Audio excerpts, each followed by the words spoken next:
Still good morning, I think. Karibu sana. My name is Arnuff. I'm from Arnuff Knorr from the GIZ, from the German Technical Corporation. We have today, or now, a session, just to read it exactly, advisory on electrification in productive processes, including aspects of time of use, tariffs. As we arrived relatively late to start today, I don't want to take too much time to organize this session. Probably we start in the row of seating to present yourself with some words. Good afternoon, everyone. My name is Moses Banturaki. I work with SolarRays Africa, which is a distributed renewable energy company, and I head the East African operation. We have around $25 million under asset management. Kenya is our biggest market in East Africa. Thank you. Okay, again, good afternoon. My name is John Mutua. I'm the Director Economic Regulation and Strategy at the Energy and Petroleum Regulatory Authority of Kenya. So basically, we are the sector regulator for the energy sector and also the petroleum. And we do undertake technical and economic regulation. I am the economic regulation side, where we do pricing, planning, research and policy, and also I support the strategy side as well. And of course, because we'll be talking much about this matter of time of use. Again, in terms of setting tariffs, we do tariffs every 3 years, and time of use is part of our tariff making process. So maybe we'll talk more about it later. Thank you. Thank you. Good afternoon. My name is Jackson Molo. I'm an engineer and a project manager at Bamburi Cement. We are here as users of most of your products. So we are the end users. We are using, currently, we have the biggest C&I, which has just been commissioned the beginning of this year, COD February, by Momnai and Frontier. And again, we are the largest, one of the largest energy users. So we are drawing a lot of power, and we are expected, like for example, this year, we need to consume around 180 gigawatt hours for the full year. So at least it's, we are good customers for most of you. Thank you. Good afternoon. My name is Patience Karanja. I am a public-private dialogue officer at KEPSA, and I focus on the energy sectors and county engagements as well. KEPSA is the umbrella body of the private sector, and we just represent businesses when engaging development partners and relevant stakeholders. Yeah, and I'm happy to engage today. Good afternoon, everyone. My name is Vicky Karuga. I am here as a representative of women in business, especially small to medium enterprises. I'm an architect by training and a user and an end user of energy, and really happy to engage on how the conversation can also be a bit more inclusive, both gender-wise and of course, in terms of business. Thank you. One question, is there anybody from the private sector who is already in the process of implementation, time of use tariffs, or had it done and was stepping out? So nobody? Anybody thinking about from the private sector? Well, then we will see if we can answer all your questions on that subject. Patience, you wanted to give us some insights from the consumer perspective. May I ask you to start with that? I'm just going to give a brief of the current situation regarding the electricity sector from a manufacturer's point of view. And then I'll narrow down to time of use, just to give a brief background of what's going on. So we're going to talk about current conversations and real solutions, no pun intended. I'll start with a focus on the business pain points. Right now, if you reach out to any manufacturer, they will highlight two critical issues without thinking about it: reliability and cost of power. That's all they'll talk about, amongst others, but those are the two main things that once ukimwamsha hata usiku, that's all he's going to talk about. And reliability is a pain point. The frequency at which people experience power outages creates such an impediment in terms of production and maintenance costs.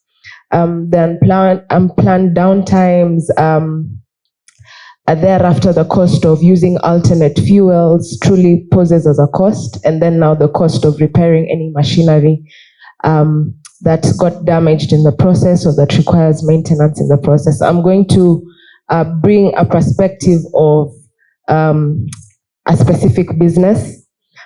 This is the alternate solution for a business who experienced power outages. So in each month, that's the amount it costed them for fuels. And in total, it costed them 8.7 million. I know some people who are big manufacturers, like my friend from Bamburi, will think 8.7 million, but this is a lot for an upcoming manufacturer to sustain. And so it's truly a problem in this sector. Thereafter, there's an issue of cost. And I think now, narrowing it down, it's more of an unpredictable environment when it comes to costs. If tariffs, or rather like in 2023 when there was an increase of tariffs, 3.5 shillings may not seem like a lot of money, but for a manufacturer who spends 10 million roughly a month on power, such as in the mining sector that are also our members, you'd find that 10 million, or rather an increase of 3 shillings, will cost truly a lot to their business. And therefore, the unpredictability of that environment, or rather the unplanned for increase in cost, truly serves as an impediment to the environment, or rather the business environment. I don't know where the image in the middle went, but let me just reach for it. Now, they were supposed to be 3 wheels.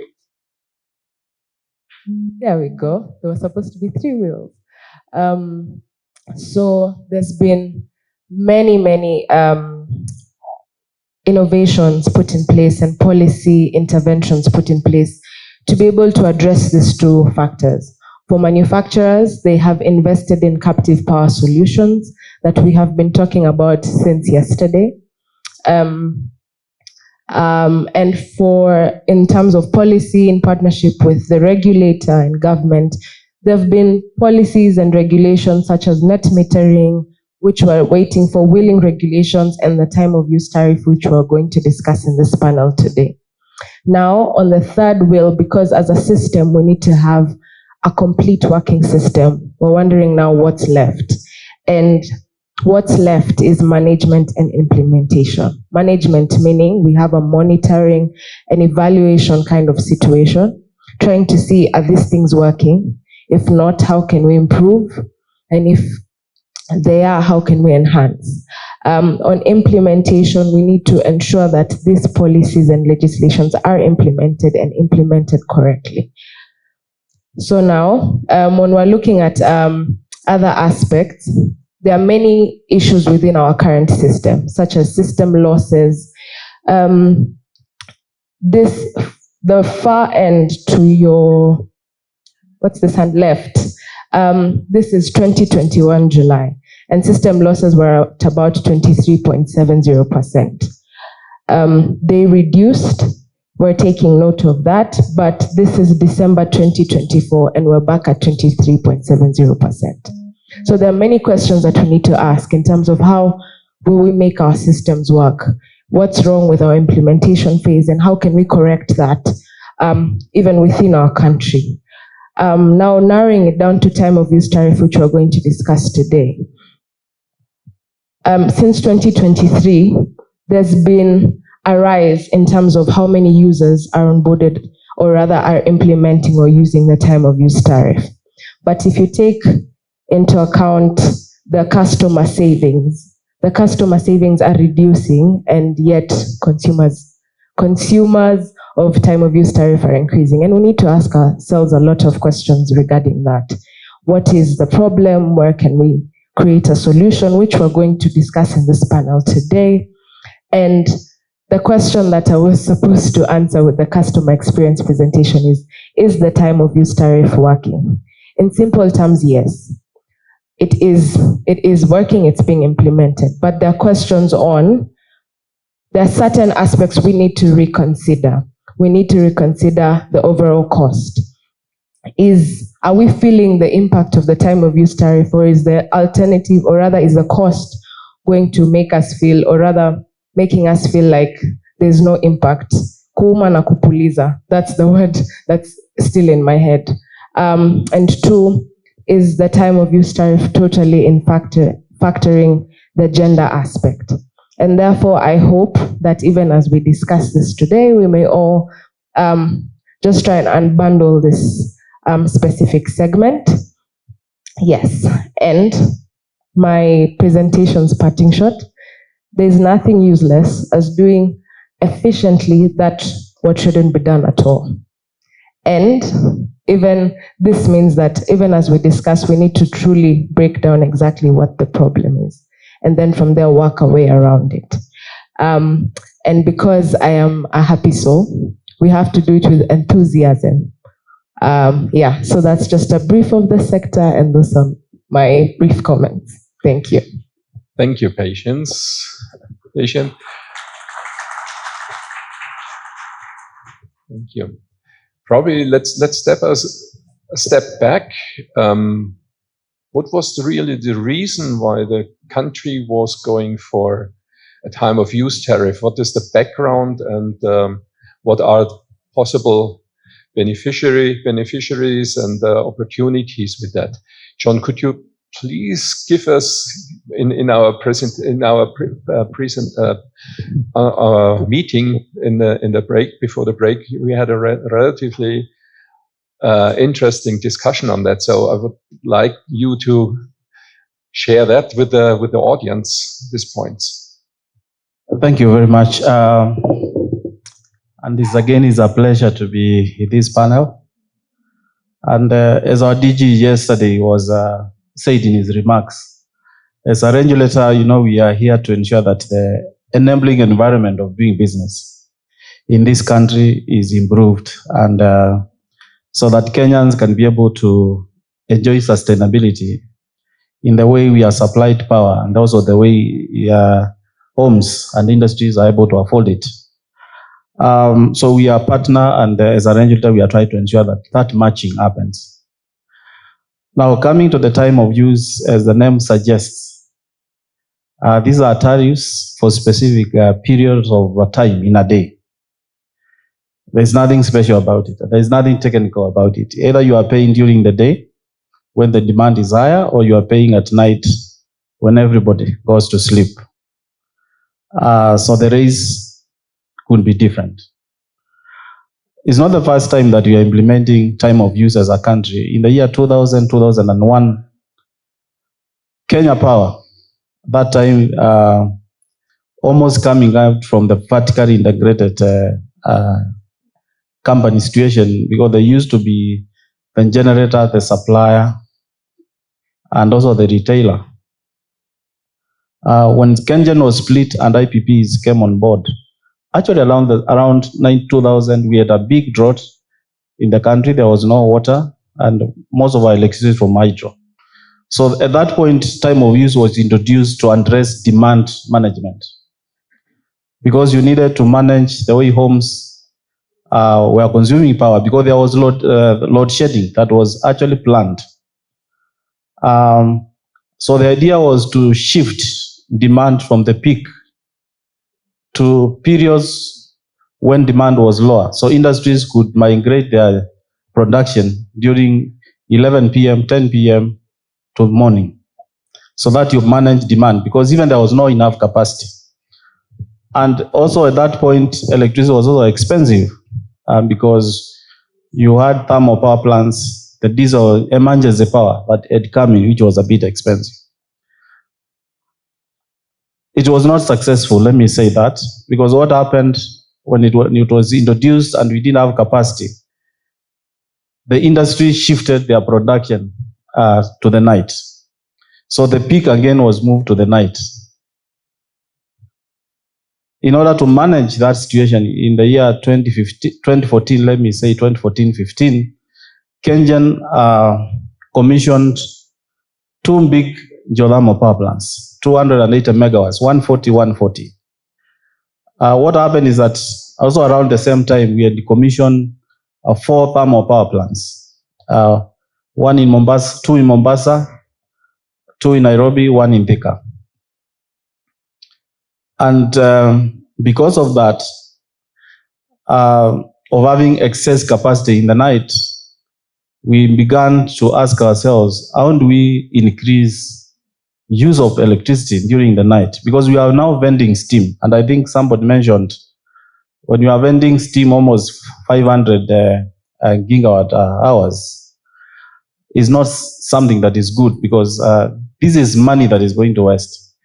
So we introduced now time of use, because at that point in the year 2001, when it was phased out, it was because it was not sustainable, and KPLC lost, because it's like their customers, who are the prime customers, moved during time of use. So it's like they were paying electricity only at marginal cost at that point, and there was really no markup when it came to selling. So when we introduced this time of use, we wanted industries to increase their production.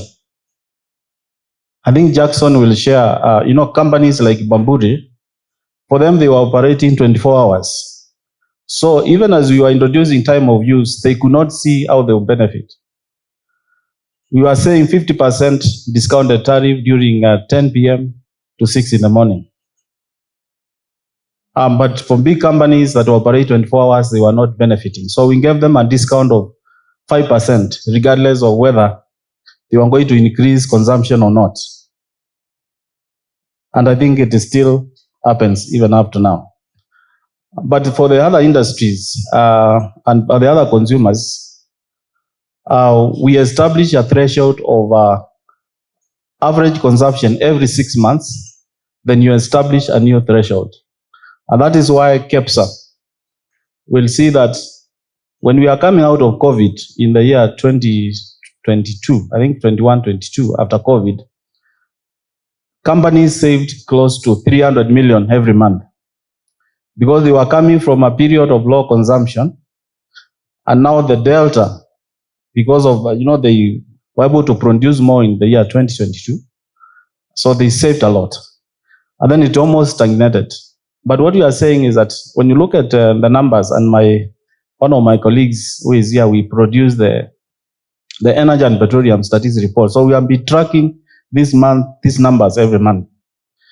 For example, within the last 8 months, from July 1st last year to February this year, companies have been able to save about 940 million but within that period. Meaning on average, companies are saving close to maybe 210 million almost every month. So all is not lost.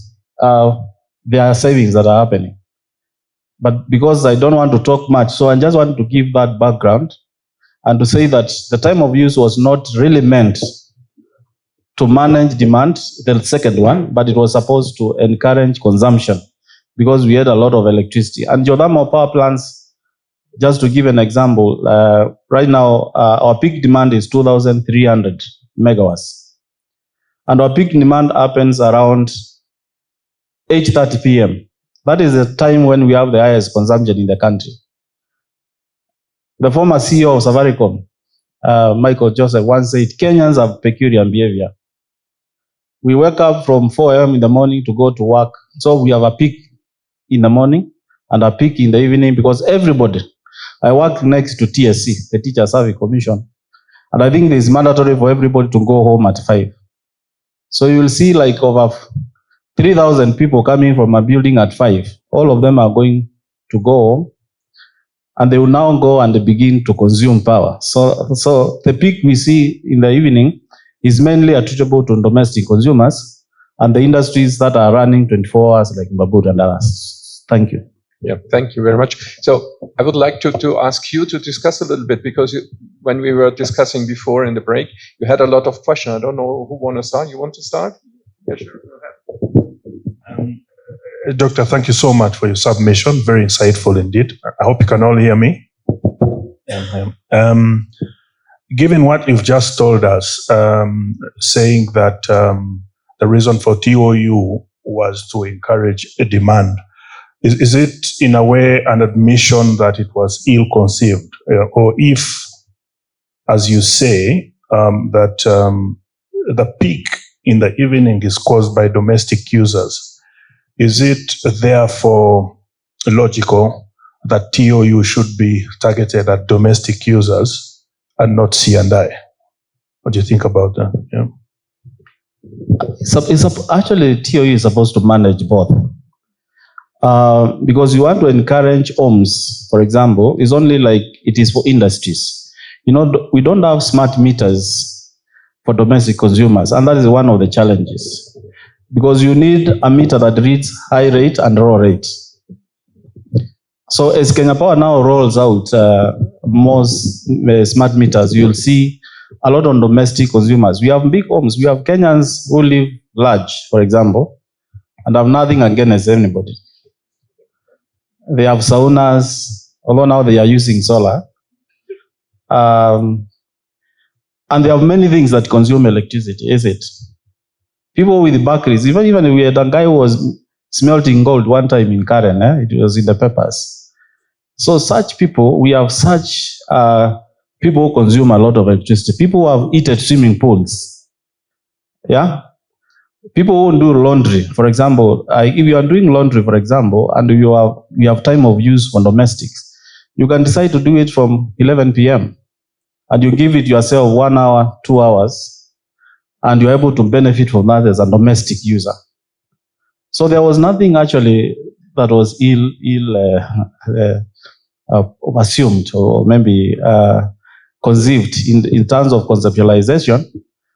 But basically, you want to ensure that some of the industries can shift their production during the off-peak period so that then you sort of cut, you shape that peak that is usually very steep for a very short time. By the way, the peak for Kenya, when you hear 2,316 megawatts, it happens within like 20 minutes, then it disappears.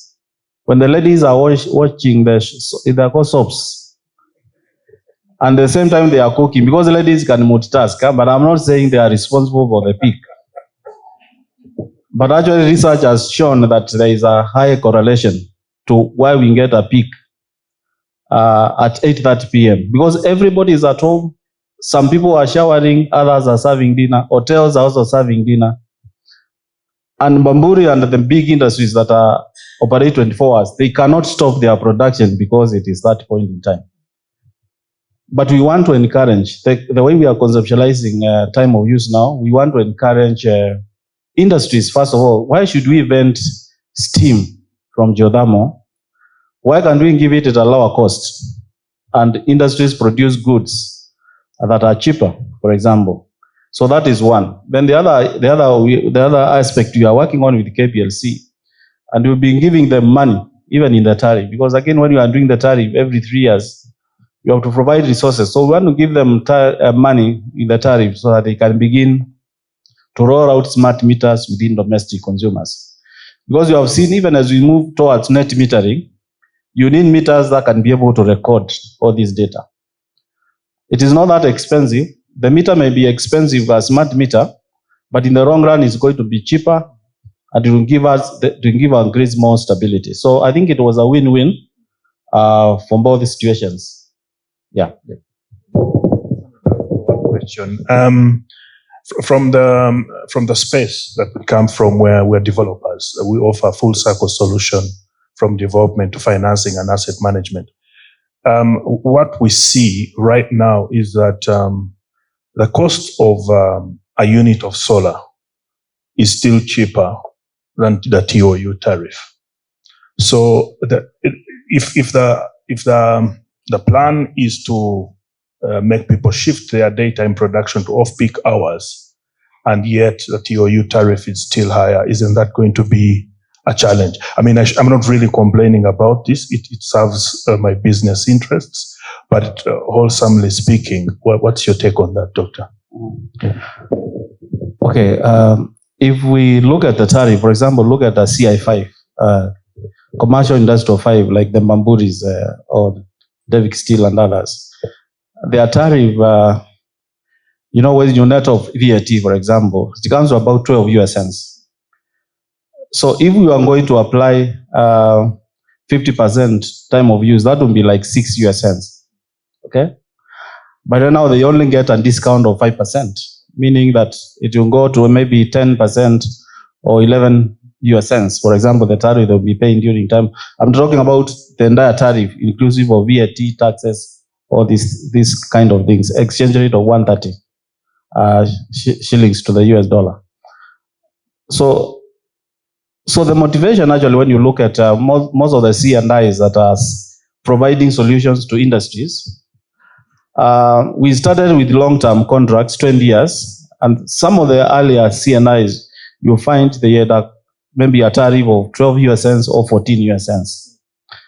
But people are assessing the market, and they are having the first 10 years, the tariff could be 10, and then after the 11th year, the tariff drops down to about 8 US cents.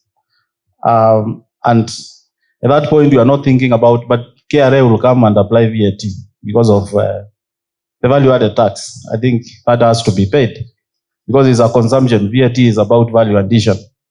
So again, you only apply 16% of that, and you get what is the actual cost. So actually, for now, it is more, you find that when you apply both TOU, time of use, and also onboarding C&Is, you're almost at a neutral point. But you have more advantages in terms of sustainability and energy transitions if you have a C&I handicapped in power, or maybe that is supplying to you. But I want to say that it is transitionary, like the way we are. The future of power supply in the country is going to be the market. And I think if you have been looking at our space, as we speak today, actually, the Independent Regulatory Board of the EAPP, the Secretariat is being launched today in the preparation of the market next month. So what that will happen, and recently I was in Ethiopia at the National Control Center, and the demand for Ethiopia is 7,000 megawatts. I mean, the installed capacity, the peak demand is 4,800. So Ethiopia could be having close to 1,500 excess capacity they can trade at 5 US cents in the market. Or even sometimes give it at 4 US cents because their generation is only from hydropower and wind. They don't have solar in their system. So we are going to see a lot of disruptions within the market.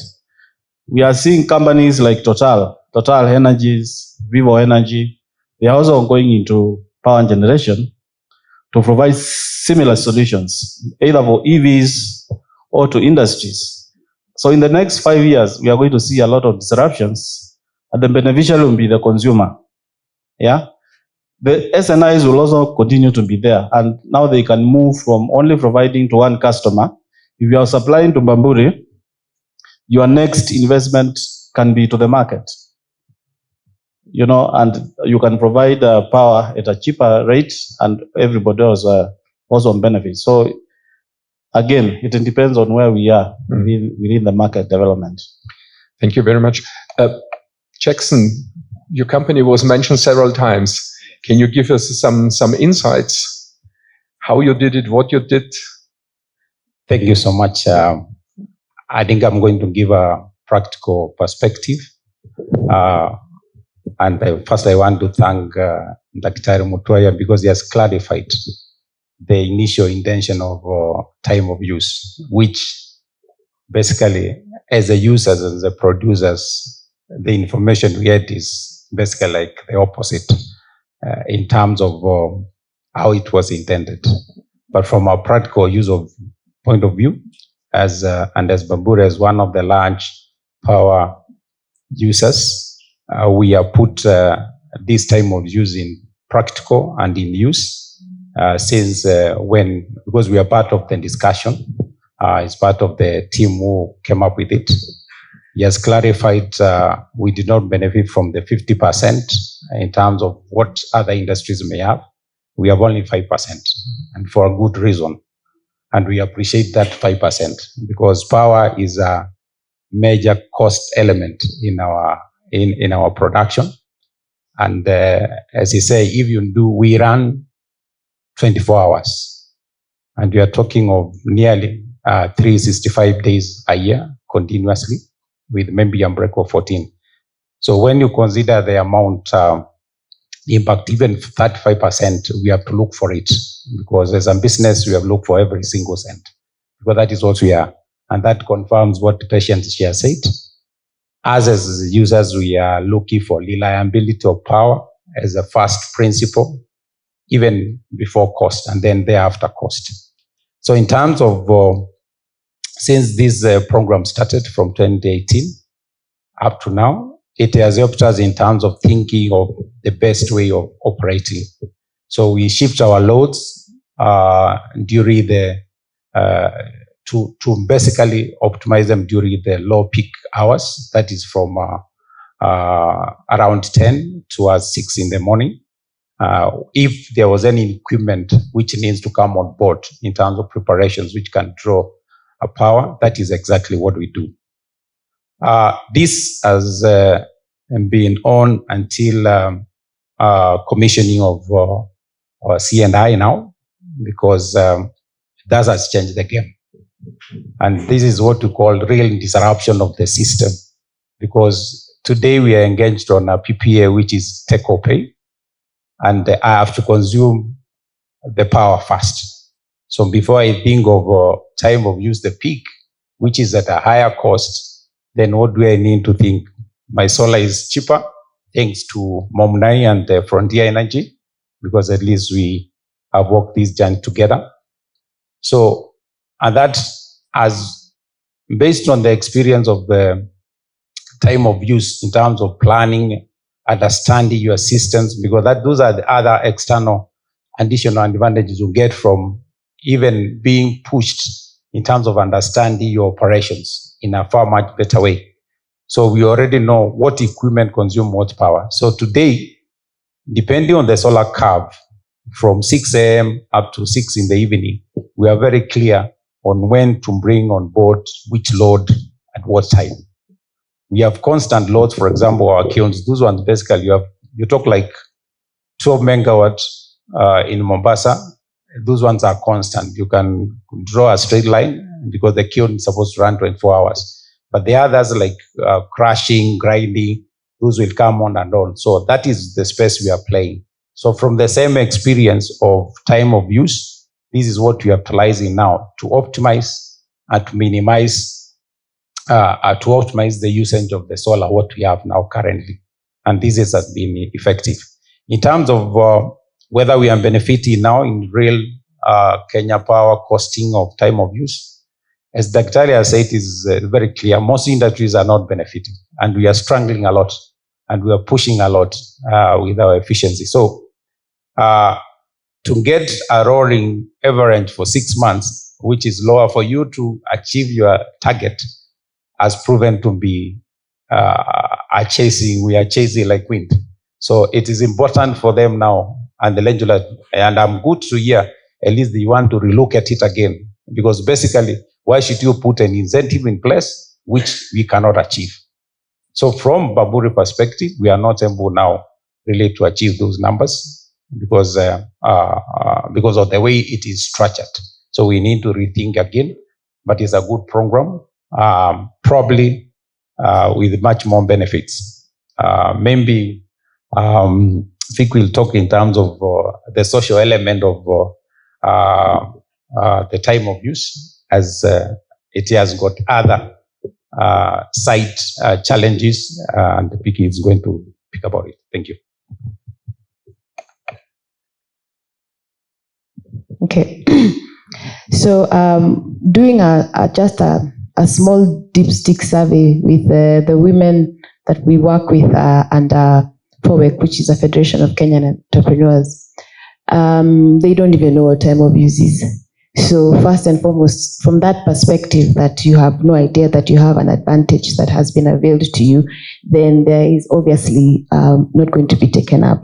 So we find that, for me, I feel one of the things, and maybe Daktari can also talk to this, especially when I came to this conference, I realized that a lot of people in this space really know what they're talking about. You know, they talk about deep things.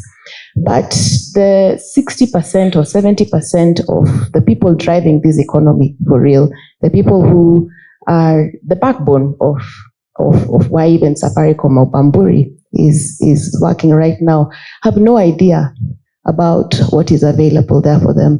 And sometimes projects such as solar projects, the capex is a bit prohibiting for them to take up on. So I think for me, what I fundamentally see is a lack of inclusivity when it comes to formulating the policy, when it comes to thinking through the solutions. Because if this one is not working for the big boys and it's not also working for us, then there's possibly a lack of really deep conversations around what could be the best way forward, including having forums such as ours sitting on the table. Because as much as I may not be able to represent myself and my needs, I should have someone who's very aware and understands them, especially as a small business and even a woman in business articulating those needs.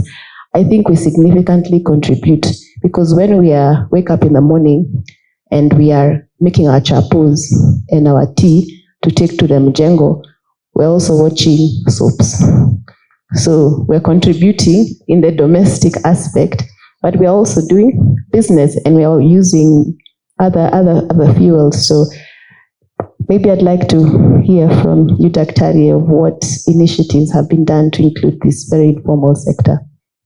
Okay, thank you for those observations.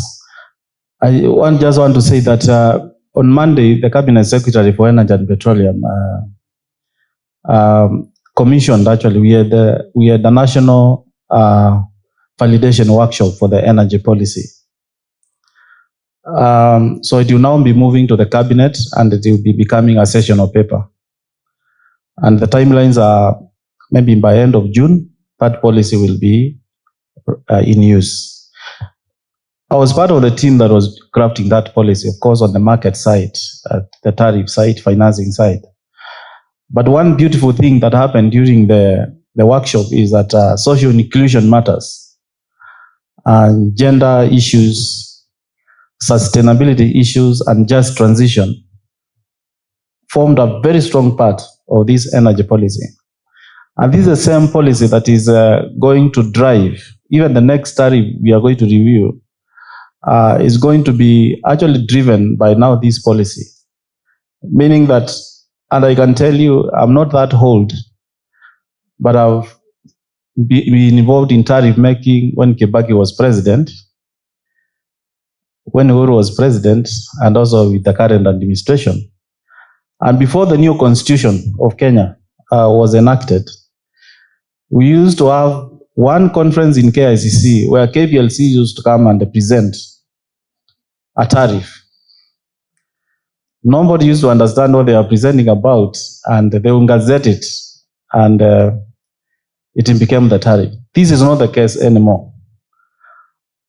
During the preparation of the policy, we received over 300 groups who submitted comments, and part of that is actually time of use and electric cooking, because the issue is about moving into consumption, the way our homes are consuming electricity, and how it is being priced because it affects their lives.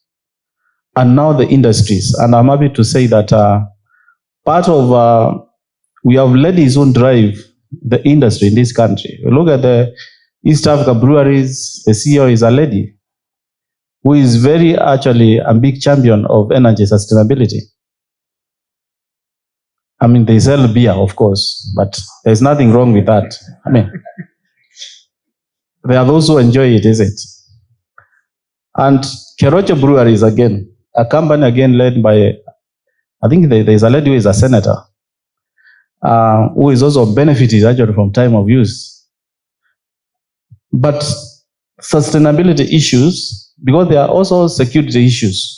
What we realized, and I remember the former president Uhuru Kenyatta one time, he was approached by one of the companies that was manufacturing steel, and he was told, Mr. President, you want us to use electricity and produce goods. Where are we going to sell them? Because business people will also ask you rational questions, which means that we need to grow our GDP so that when you are producing the cement and the steel, clothes, people will be able to afford and buy them. In that case, then you can be able actually to consume more energy. And then also the way the time of use is, because it gives you benefits if you consume at night. You find even companies, if they are led by entrepreneurs that are women, for example, because of security, safety issues, they may not want to work in the evening from 10 p.m. So they close their businesses, meaning that they may not benefit from time of use. And that's why it's important that we restructure the way time of use is operated today. And I think with the policy, we are ready to restructure it so that it is more beneficial to everybody. And nobody is excluded from the tariff, because again, it will be discriminatory if it is for only part of the gender. Let me put it that way, Chairman.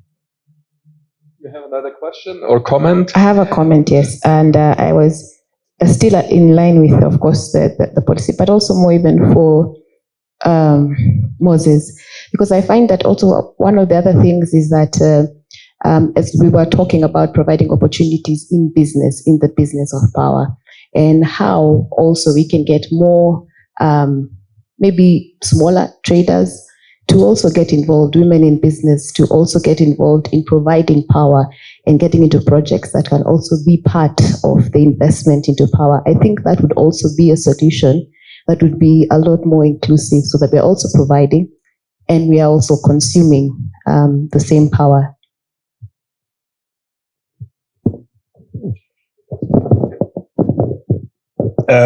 Thank you so much, Vicky. If I got you right, your question was you would like to see women being more involved in this space. And it's a little bit of a challenge, but let me put it this way. To start off with, it's a very, very strict requirement from our investors that women are part of the team that does what we do. So it's clear there on that. And even if the owners of the people I work for are not women, I'm happy to note that 80% of our employees are women. So there is a contribution to that. But in terms of impact, that may not make a lot of impact because we're only 35 people. In terms of impact, the industry in which we are in starts to make sense at scale, meaning we're forever positioned against the grid, for instance. For us to make viable business cases to our off-takers and our clients, we must be cheaper than the grid. And for that to happen, consumption must be at scale. The cost of capital is high in this part of the world, and therefore we can't deploy it unless we're building sizable plants. Now, because of that, there are not so many businesses, whether women-owned or not, or small-scale businesses that fit that profile. That's just the nature of the beast. But as much as we can, we try as possible to be inclusive, and we have achieved that on the people we recruit and the people that passing on these solutions. And some of them are very, very, very brilliant people. But that's the extent of what we've been able to do. So I'll hand over to Dr. now. I think part of that question was also for Doctor. Did I hear you right? The women question? Oh, okay. All right. Thank you. I think I can just add something in relationship in implementation of the projects in terms of what I've seen in terms of women or empowerment. And I draw example for what the project we are executing, the CLI for projects. And we are very clear from the word go, we need local content, we need local involvement, and especially for women. And especially the project in Mombasa, because there we had a very rural setup for women. And what came out is during the assembly process, I'll tell you, women did a good job. And I think we need to be very proud, whether they have gone to school or not, we need to be very proud of them, because when the mechanical systems came and assembly was done, 90% of that work was done by local women who were not trained. You just pick them from the village and you come and show them, this is how you assemble the nuts and all that. It is a tracky system, so you can imagine the amount. And if I draw a scale, this is a plant, it's a farm, let me say it's a farm sitting on 32 hectares. That is around 60-something acres. So you can imagine the mechanical work which put in. So we had spent like 3 months every day with these ladies doing a lot of work. So in the whole chain, there's a lot of work, but people have to be very targeted in terms of what you want to achieve, and let's involve everybody. So thank you so much. Thank you. Probably there are some questions to our panelists. All right. Thank you so much. So I'll not strain. Now I can speak softly. This is Christopher Alvin Mokaya from Africa Real Estate International.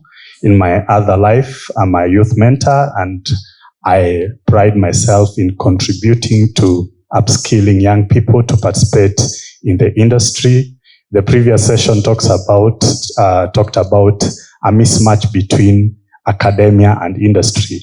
And as we scale it up in this panel session, I can sense there's indeed a discussion about inclusion. So in that discussion about inclusion, we've seen the vibrancy of the Gen Z, the young people, stepping up and even speaking truth to power and looking at the economic dynamics of our country and demanding for what works in the economy. And what works in the economy cannot work if, for example, power consumption and the pricing of power, courtesy of the TOUs and all the policies around pricing, cannot incentivize and favor the young people who, in the course of doing their business, require to consume the power. And these are tech-savvy individuals who would also want to do the production and so on, especially leveraging solar and allied production processes. We're also talking about building smart cities in the era of artificial intelligence. So in that policy that is being formulated and now escalated to cabinet, I would like to be privy to some details. Does it envision those dynamics about smart cities, AI, and how it context it in the context of the smart homes and how that power can be consumed? Because if we put that at the center, now it will be very easy even to talk about charging people on what they actually consume. Because we have had complaints of some consumers being billed for what they have not consumed. A bill comes and you wonder how this bill came through. What informed the basis of this bill? And last but not least, we are moving to electric vehicles. So I know there was also an incentive about the e-mobility tariff. So could you explain further about that e-mobility tariff and how we can incentivize the market to take more of the electric mobility devices, vehicles, and other machinery so that we can power the economy in that regard? Thank you so much. Whom you're directing your question to, please? Is it Jackson? John. John, yes, and any other panelist who would want to chip in. Okay, thank you, Christopher, for that question. Yes, I want to confirm that the issues of young people and the way we are pricing electricity has been entrenched actually in that policy. And out of the 300 submissions that we got, actually, we got so many of them from the youth. Organized youth groups, universities, the Gen Zs, the millennials, actually they really participated in this policy. And again, the policy is looking at modernizing our grid using artificial intelligence, AI. It's very, very clear, actually. If you don't have a copy after this, you see me, you'll get a copy of what was presented because it's a public document. I realize sometimes Kenyans think documents are not public. All this information you find is out there. It's only now, maybe it has not been made aware in the right manner that gets to them. So I confirm, even digitization, we are talking about smart cities like Konza. Konza, for example. Konza right now is hosting one of the biggest data centers in the country. And it's operational. In fact, most of the government information right now is within the Konza city data center. There's a cloud there. I'm not an ICT person to explain how it works, but there's a hosting cloud that is actually hosted within the Konza city. And Kengen, I think there was somebody from Kengen. Kengen is also supporting Google and others to also come into this space. And they are giving incentives for having data centers within the Kengen Green Industrial Park that is in Okaria. So that is happening. And because young people drive technology, what you find right now, even when you go to KPLC, they are entrenching most of these operations to the young people, the young engineers. In fact, even from my place, April, where I come from, there is one of our young engineers who became an engineer at 25 years, certified as an engineer by the Engineers Board of Kenya, Engineer Asid Okumu. He was here yesterday. So we are having also these young people who are coming up and taking leadership, in terms of the energy space. So I can confirm that we are entrenching the ideas that are coming from the young people. And data centers, for example, I know more than 3 of them that are operational. There's one that is on Mombasa Road, private sector, and of course hosting data for corporates, international corporates here, because our electricity is 92% green energy, and that's what some of the, I don't know what I can say, some of the people with values are looking at when it comes to data centers. With regard to EVs, yes, we do have an electric special tariff for EVs. We conceptualized this in 2013. We had just come from a tariff review and we developed that tariff. And we actually worked with the EV companies, stakeholders, the alliance of EVs, and we developed that tariff. We set a maximum of 15,000 units per every charging station, because at that point, Basigo, which had run some experiment, most of the charging stations were consuming not more than 10,000 kilowatt hours. Then what has happened now with the explosion of e-mobility, we have seen 468% increase in the electricity consumed with EVs, and 64% of the number of vehicles increase in the last 6 months.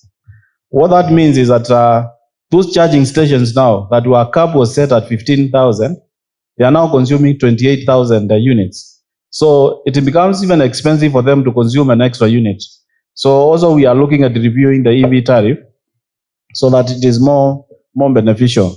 So I think most of the issues maybe we can touch base on this because of time, so that I can give you more information. Thank you. Having just made this assertion on the panel in the previous session, I'd like to test it with Dr. John Mutua and with the gentleman from Banbury. If the time of use tariff were to be more aggressive, how would that change demand behavior? I don't know from an EPRA perspective whether there's been kind of studies on what that would look like. From a Banbury perspective, would you be able to be more aggressive in terms of the types of processes that you were running when you were running them? Would you increase your overall capacity of output if you had lower energy prices? So if we were talking 2-3 cents instead of, and John, you'll correct me here, I think it's around 8 cents. What would that impact be? Thank you. Yeah, time of use, if it was to be restructured, because as I said, the moment the threshold for 6 months moving average threshold has been prohibitive. But if it is removed, for example, and we are looking at actually removing it, if we have 50% discount in the tariff during whole peak period, and that is during the night and all weekends and holidays, we'll be able to see, because consumers, both consumers, whether domestic or industrial, are looking at producing at the lowest cost. Some of the sensitivity analysis we did when we were developing the time of use, we realized actually, and manufacturers, KEPSA and Kenya Association of Manufacturers, they were willing actually to increase their consumption by almost 20%. What that means is that you increase the units consumed in terms of kilowatt hours or gigawatt hours by almost 20%. And at the same time, as I mentioned, the benefit that we have for the last 8 months, about 940 million, not just slightly closer to $1 billion, will also actually almost more than double or even triple. So the benefit will be more, and that benefit is to KPLC as a company.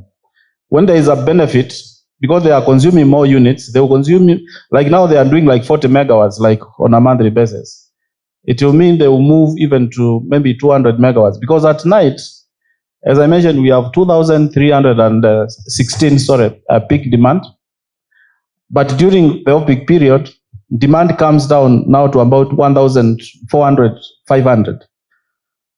If you have green energy, because like Turkana wind, 310 megawatts is still generating, Kipeto wind is generating, hydros are available, and also the geothermals are available. You can be able actually to give another 300 megawatts or 400 megawatts.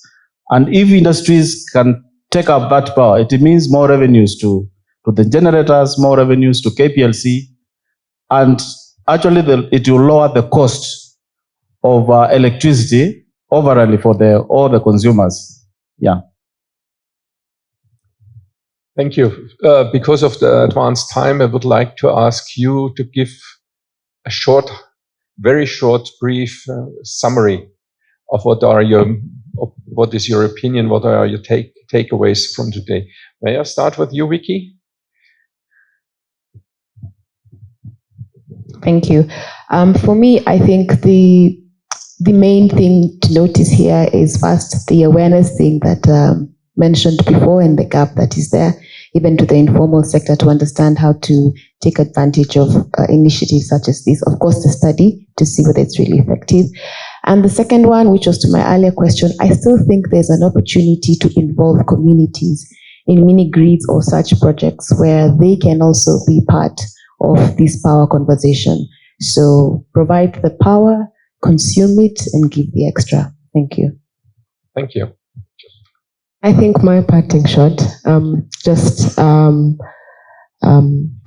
on what was said, one was on the opportunity for awareness creation, even within the private sector, because that was also an aspect that needed to be looked at, and members were asking exactly what this is. So that's one aspect. And two, the other takeaway is the possible restructuring of the time of use tariff. And I'll be very keen, even as we represent the private sector as KEPSA, to just see how we can be able to plug in and enhance the same.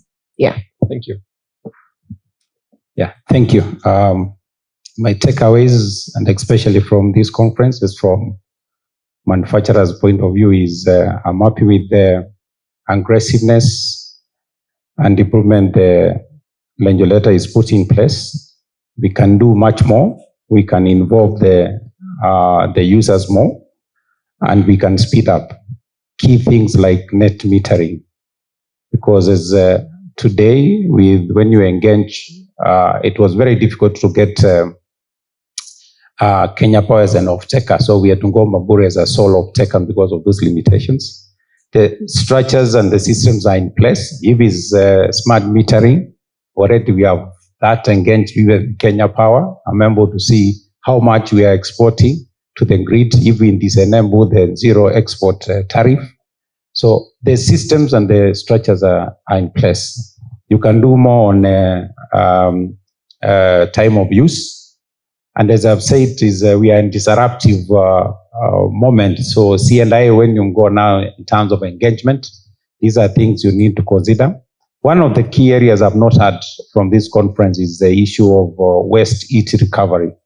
And especially for guys who are doing that, for example, things like Baburi, this is an area technology you want to move on because you are already producing cheaper power from the existing systems. So we have very many more options. Lastly, Bamburi has opened up the space and opening for C&I. In terms of how many of us could conceptualize solar can run a cement factory? It was very hard, even us as engineers, to even conceptualize that. So today you have an opportunity. You have somewhere where to go and showcase, and we are ready to engage with anybody, even when you are a competitor, to come and at least learn and even vote for your potential customers. Thank you so much. Okay, thank you, Jackson. For me, as a regulator, I think what my takeaway is, first of all, we need to look at time of use and where there are improvement, restructure is so that we can ensure that the maximum benefit for both the suppliers of electricity and also the consumers of electricity. So we'll be open to ensure that we restructure it as we move towards the end of the year when KPLC will be submitting a tariff application. Secondly, again, the issue of the power market, electricity market, it may not be a substitute to time of use, but what the way the market is, the next big thing that is coming is electricity market, open access in our system. So we are fast tracking actually with the HG so that we gazette now the final legislation so that we can begin implementation. And the reason why I say it's important is because C&Is will have a special space for that. Because once you have the open access, you'll be able to actually transfer power from a generator through the transmission network or through the distribution network to where the customers are at a fee. So I think C&Is need to be smart also, so that when you are allocating your generation, it should be strategic in line with our master plan, in line with our power generation, because the substations in this country and the transmission network will also determine the congestion in the transmission lines. So there are C&Is that may not benefit from the market because of the location. Again, because of the way this generation and the transmission infrastructure is, it will be able to inform the load movement, within our transmission and distribution network. And again, also to say that we are ready next month for the East Africa Power Pool market, the launch. We are looking at trading 200 megawatts in that market. And it will be a beautiful thing for SNIs now to sell power even to companies in other locations in the country and also even in other countries. We are interconnected with Tanzania, Uganda, and Ethiopia. And the beautiful thing is that we have consumers and we have suppliers in all these countries. So we are looking for a future that is very, very bright. And electricity costs are most likely to come down. So that one I can confirm from the numbers. Thank you very much. Yeah, my parting shot would be that, let me just say this, one of the biggest disablers of investment in renewables is one, intermittent supply stresses the grid. And like Patience said a short while ago, affordability is a key issue, right? So in my opinion, any TOU or time of use policy should be aimed as a major objective to give relief to grid stress and to save cost. It will be cost effective therefore. And when that happens, I think investments in renewables will be enhanced like we've seen with Bamburi. Thank you so much.